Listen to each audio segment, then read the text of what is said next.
बिस्मिल्लाहिर्रहमानिर्रहीम, अस्सलाम वालेकुम। आज स्टैटिस्टिकल का सेकंड लेक्चर है। तो सबसे पहले हम बात शुरू करते हैं ज़ीरोथ लॉ ऑफ थर्मोडायनामिक्स। शायद इसके बारे में आपने पहले ना सुना हो, आपने ज़्यादातर फर्स्ट लॉ ऑफ थर्मोडायनामिक्स और सेकंड लॉ ऑफ थर्मोडायनामिक्स की ही बात की है। तो ज़ीरोथ लॉ ऑफ थर्मोडायनामिक्स भी है, और ये ज़ीरोथ लॉ ऑफ थर्मोडायनामिक्स क्या है, तो सबसे पहले हम इसका जिक्र करते हैं। फ़र्ज़ करो एक सिस्टम ए सी के साथ थर्मल इक्विलिब्रियम में है, यानी इनके दरमियान कोई भी हीट ट्रांसफ़र नहीं हो रही, और जो सिस्टम बी है वो भी सी के साथ थर्मल इक्विलिब्रियम में है, इनमें भी कोई हीट ट्रांसफ़र नहीं हो रही।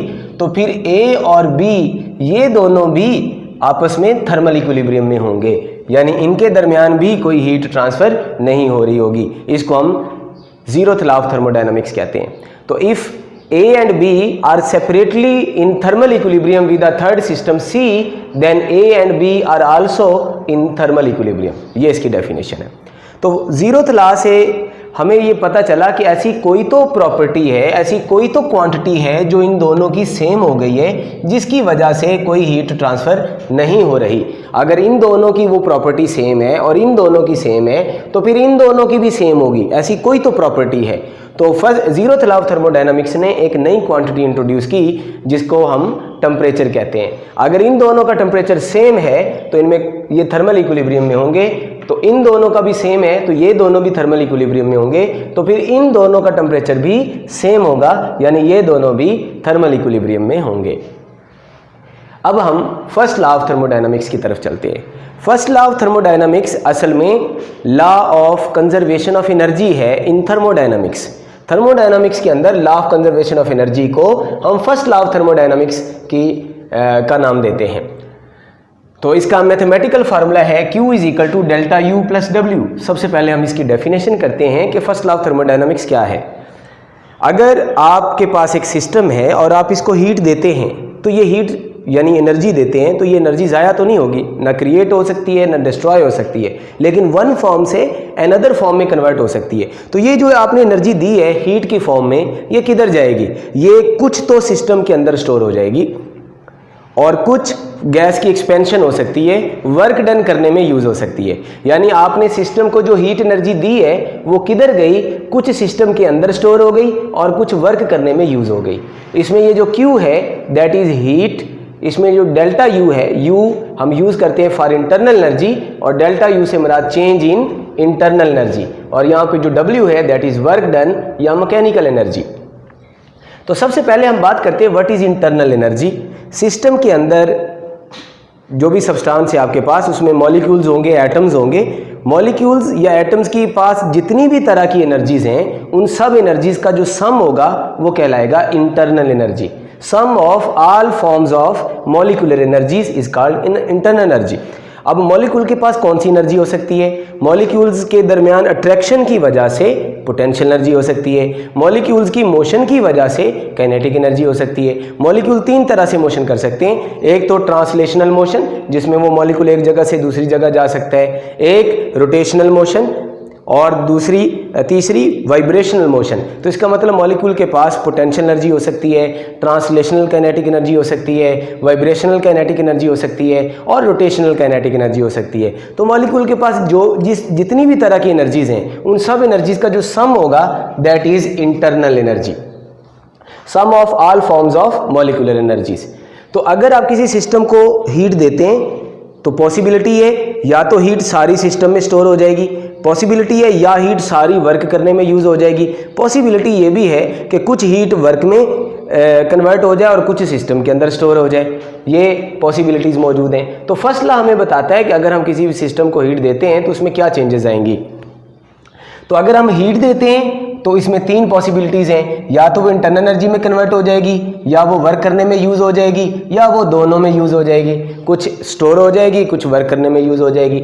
या आप इसको ऐसे भी समझ सकते हैं, अगर आप सिस्टम पे वर्क करते हैं तो वो किधर जाएगा? या तो वो हीट में कन्वर्ट हो जाएगा, या वो इंटरनल एनर्जी में कन्वर्ट हो जाएगा, या दोनों में भी कन्वर्ट हो सकता है। अगर किसी सिस्टम की इंटरनल एनर्जी कम हो रही है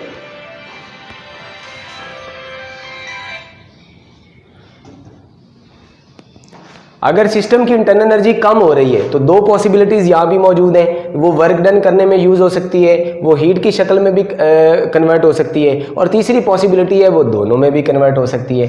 तो first law of thermodynamics law of conservation of energy को एक्सप्लेन कर रहा है। अब इसमें कुछ हम कन्वेंशन यूज़ करते हैं। अगर सिस्टम में हीट ऐड कर रहे हों तो उसको हम पॉजिटिव लिखते हैं, अगर हीट रिमूव कर रहे हों तो उसको हम नेगेटिव लिखते हैं, और अगर सिस्टम वर्क कर रहा हो, work done by the system हो, यानी सिस्टम की एक्सपेंशन हो रही है, तो फिर हम वर्क को पॉजिटिव लिखते हैं, और अगर work done on the system हो, यानी किसी सिस्टम की कंप्रेशन हो रही है, तो उस वर्क डन को हम नेगेटिव लिखते हैं। अगर किसी सिस्टम की इंटरनल एनर्जी बढ़ जाए तो उसको हम पॉजिटिव कहते हैं, डेल्टा यू को पॉजिटिव लिखते हैं, और अगर किसी सिस्टम की इंटरनल एनर्जी कम हो जाए तो उसके लिए हम डेल्टा यू को नेगेटिव कंसिडर करते हैं। तो फर्स्ट लॉ ऑफ थर्मोडायनामिक्स की हम यहाँ पर 4 एप्लीकेशन डिस्कस करते हैं। सबसे पहले एडियाबैटिक प्रोसेस। एडियाबैटिक प्रोसेस वो प्रोसेस है जिसमें सिस्टम के अंदर ना तो हीट एंटर होगी और ना ही इसमें से खारिज होगी, जिसमें Q 0 हो जाएगा, तो ऐसा प्रोसेस एडियाबैटिक प्रोसेस कहलाएगा। अगर यहाँ पर हीट का फ्लो 0 है तो क्या मतलब है, अगर हम वर्क करेंगे तो वो इंटरनल एनर्जी में कन्वर्ट हो जाएगा, या अगर इंटरनल एनर्जी कम हुई है तो वो वर्क में कन्वर्ट हो जाएगी। अगर गैस एक्सपेंड हुई है तो सिस्टम ने वर्क किया तो उसकी इंटरनल एनर्जी कम हो जाएगी, और अगर गैस कंप्रेस हुई है तो आपने सिस्टम पे वर्क किया तो उसकी इंटरनल एनर्जी बढ़ गई। आपने एक गैस को कंप्रेस कर दिया, मतलब आपने उसको मैकेनिकल एनर्जी दी, तो सिस्टम के अंदर जो इंटरनल एनर्जी है वो बढ़ जाएगी, एंड सो ऑन। तो इसमें अगर एडियाबैटिक प्रोसेस है तो इसमें मैकेनिकल एनर्जी कन्वर्ट होगी किसमें, इंटरनल एनर्जी में, या इंटरनल एनर्जी कन्वर्ट होगी किसमें, मैकेनिकल एनर्जी में या वर्क डन में। दूसरा process isothermal process. Isothermal process हम उसको कहते हैं जिसमें टेम्परेचर कांस्टेंट रहता है, a process which is carried out at constant temperature. तो अगर इसमें टेम्परेचर कांस्टेंट है, internal energy directly proportional to temperature होती है, तो फिर चेंज फॉर आइडियल गैस, तो चेंज इन इंटरनल एनर्जी भी 0 हो जाएगी। तो अगर चेंज इन इंटरनल एनर्जी 0 है, यानी सिस्टम की एनर्जी में कोई फर्क नहीं पड़ेगा, यानी सिस्टम की एनर्जी ना बढ़ेगी ना कम होगी, तो ये वाला फैक्टर 0 हो जाएगा। अगर ये 0 होगा तो इसका मतलब अगर हीट देंगे तो वो मैकेनिकल एनर्जी में कन्वर्ट हो जाएगा वर्क में, या अगर वर्क करेंगे तो वो हीट एनर्जी की शक्ल में हीट एनर्जी की फॉर्म में कन्वर्ट हो जाएगा। तीसरा प्रोसेस है आइसोकोरिक प्रोसेस। आइसोकोरिक प्रोसेस वो होता है जिसमें हम वॉल्यूम फिक्स कर देते हैं, जैसे प्रेशर कुकर होता है, तो प्रेशर कुकर में हम जो भी खाना होता है डाल के ऊपर से उसका ढक्कन बंद कर देते हैं तो उसमें वॉल्यूम फिक्स हो जाता है। अब वो मूवेबल नहीं है, ना उसकी कंप्रेशन हो सकती है और ना उसकी एक्सपेंशन हो सकती है, तो उसमें वॉल्यूम कांस्टेंट हो जाएगा। और वर्क डन का फार्मूला होता है PdV, फॉर कांस्टेंट PdV। तो अगर चेंज इन वॉल्यूम 0 है, for constant volume change in volume 0 हो जाएगा, तो वर्क डन भी 0 हो जाएगा, और अगर वर्क डन 0 हो गया तो ये वाली टर्म 0 हो जाएगी। अब अगर हम हीट देंगे तो वो इंटरनल एनर्जी में सारे की सारी कन्वर्ट हो जाएगी, और अगर हम हीट रिमूव करेंगे तो उतनी इंटरनल एनर्जी उसकी कम हो जाएगी। आप सिस्टम को हीट दे रहे हो तो उसकी इंटरनल एनर्जी बढ़ जाएगी, आप उसमें से हीट निकाल रहे हो तो उसकी इंटरनल एनर्जी कम हो जाएगी।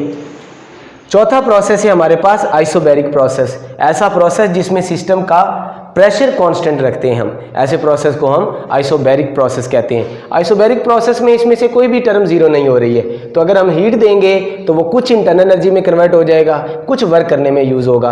अगर हम वर्क करेंगे तो फिर कुछ इंटरनल एनर्जी में स्टोर हो जाएगा, कुछ हीट में कन्वर्ट हो जाएगा। तो इस प्रोसेस में कोई भी फैक्टर 0 नहीं होगा। Thank you so much. अल्लाह हाफिज़।